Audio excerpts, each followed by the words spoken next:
I used the Google Assistant to remind Diego to feature this comment in the recap. That was a slick move. The more NDAs he's under, the more Jaime's cheeks shine. He had HDR cheeks in the 2 weeks before the OnePlus 8 launch. Seriously? I thought that was my shiny forehead syndrome, but fine, I'll take it. Everything is usually fine until Jaime starts with friends again, if you want to get the... And then the tone, the speed, the volume, the accent, the weather, the Earth's orbit, everything changes. Well, then everyone loses their minds. Try repeating that same phrase for so many years and... whatever. Chinese manufacturers, kings of price to performance. Apple, king of you don't need this anymore. Yeah, they shouldn't need money too. That's right, it's that time of the week. I'm Jaime Rivera. This is Pocket Now, and this is the Pocket Now Daily Recap, your comments for this week.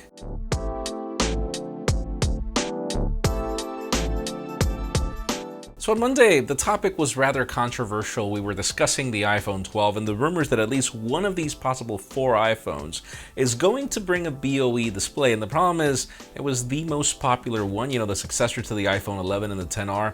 And I asked you, what did you think? Would that matter to you? We had 563 comments. The 5.4-inch iPhone 12 is the first iPhone in years that I actually want. Apple is making amazing decisions lately. Like seriously, from dropping the price to actually making phones thicker just to warrant more battery, to providing better specifications, more storage. Like, I'm having a hard time recognizing Cupertino lately. Jaime, Apple risky changes. Me, is the price tag dropping? I know, exactly. That's what people really care about. In the end, it doesn't really matter what the display is going to be or where it's coming from, so long as the price goes down. But obviously, Apple has never been known for crappy products, at least mostly.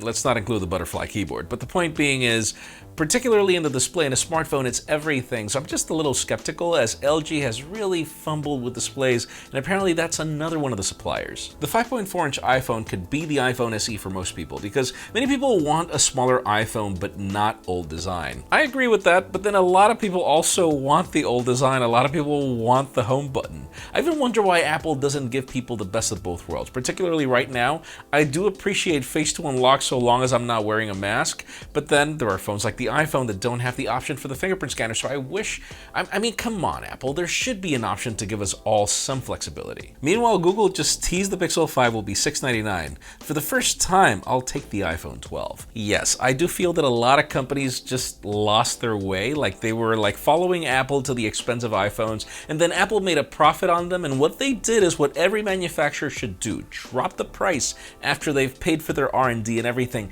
and now companies are barely catching up to the price tag, trying to make those profits, making commitments to the stock market. And I'm getting a little technical, but you get the point. Apple was ahead of the curve in this one, and that's proof with the price tag and what they're doing lately. And then on Tuesday, we discussed mainly what was in that last comment, the fact that Google pretty much put out a survey. They asked people what would they be willing to pay for a flagship and, for not a flagship phone. They threw in some prices, pretty much $349 and $699 for Pixel 4a and Pixel 5 respectively. I asked you, what did you think about the prices? We had 647 comments. Google is finally learning and listening. I'll believe that whenever they get smartphone design right. The Pixel price tags are reminding me of the year of the Nexus 5X and the Nexus 6P price points and how excited I was back then. With the difference that the Nexus 5X was not a good phone. And then the Nexus 6P was a really good experiment with, this is where Google actually started bringing good cameras in their smartphones. I get your point, it's just, no, not necessarily. The idea is that you get a very similar, if not identical, experience from different price points, and obviously with some caveats, so I don't know, we'll see. My wig just flew to China and back. That Pixel 4a price tag is golden. All right, best comment of the week. Fine, $349. I was so excited about the $299 price tag. Even if they give us terrible storage or something, I hope they bring some expandability for that phone. If they do, I know they won't, but point being is, my God, $299, still $349 is great. It's a Pixel. Now we praise phones costing $699 that use mid-range processors, crazy times. Now we praise phones that cost $399 and have flagship processors. It's actually the other way around. Actually, I feel that Apple just completely undercut the Android space, where Android has always been about crazy specs, about providing this amazing set of RAM and storage and all that, and then the iPhone SE just blew everybody out of the water. So actually, it's the other way around. It's, can you give me flagship specs and good enough things for $699? And that's really what we should expect from Google, and that's the reason why it's controversial that we're not getting a flagship processor in that Pixel 5 according to the rumors. And then on Wednesday, the topic was precisely that. Google Pixel 5 has now appeared to show that it's got a 7 series processor, not an 865, not even an 855 for that matter, which I think would have also been a good solution, Snapdragon 855. Well, apparently that's the reason why it's going to cost $699. I asked you what you thought. We had more than 1,000 comments. If the price tag is good on Pixel 5 considering the specs, then I'm okay with it. That's the biggest problem, that you're not getting a flagship processor like you do on the iPhone 11 for a Pixel. And again, if if the performance is there, then fine. It's just, that's where I feel that you're being cheaped out on. The biggest problem when you have not 8 series processors is they usually don't get good support over time. And fine, this is Google, that might not be the case, but they're going to have to prove that. I couldn't care less what processor is being used as long as the phone runs very well. As long as it runs very well over time. That is the challenge. For me, it's most people can't buy a phone every year. And really, value propositions only make it more compelling for people to buy a less expensive phone if they're getting value over time. So that is the challenge that Google needs to prove. Can they deliver a good enough smartphone without an 8 series processor? And if they do, I wonder what's going to happen with 8 series processors after that. The Pixel have never been spec heavy, so what's the difference now? I've bought them only for the stock Android, that camera and the nice screen. Nice screen? I'm going to debate you on that one, but fine. Nice camera. I don't know.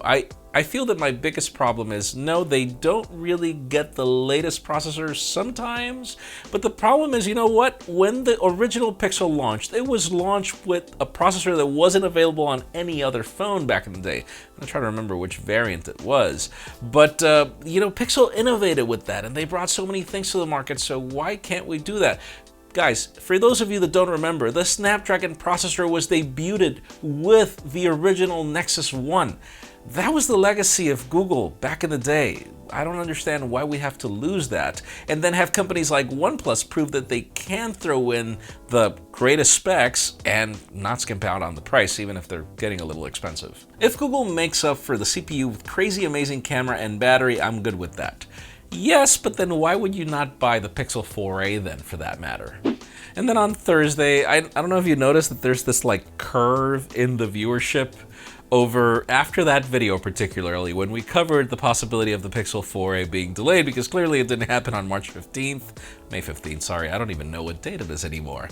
Point being is, I asked you, do you think it's a good idea for Google to delay this Pixel 4a one more time, particularly with what's going on? We had 654 comments. Delay is going to kill the hype. I was personally so hyped that now it's just gone. Exactly, we could totally tell in the views. There was so much interest in the Pixel, and we kept covering as much information as we could about it, and then we covered that video, and then everything just went like crazy, because I get it, people are excited, people want this phone. Google, this is when you should launch it. Market conditions would seem to favor getting a great affordable device to the market. The Pixel 4a seems more like a phone people would want in hand.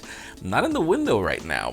I hope. Again, I think this is a phone that people need right now. I know a lot of people there would do for an upgrade or a refresh or anything, and obviously this is not the right time in the economy, so we want affordable phones now more than ever. Maybe Google knows when the next stimulus checks will be available so we can buy the 4a.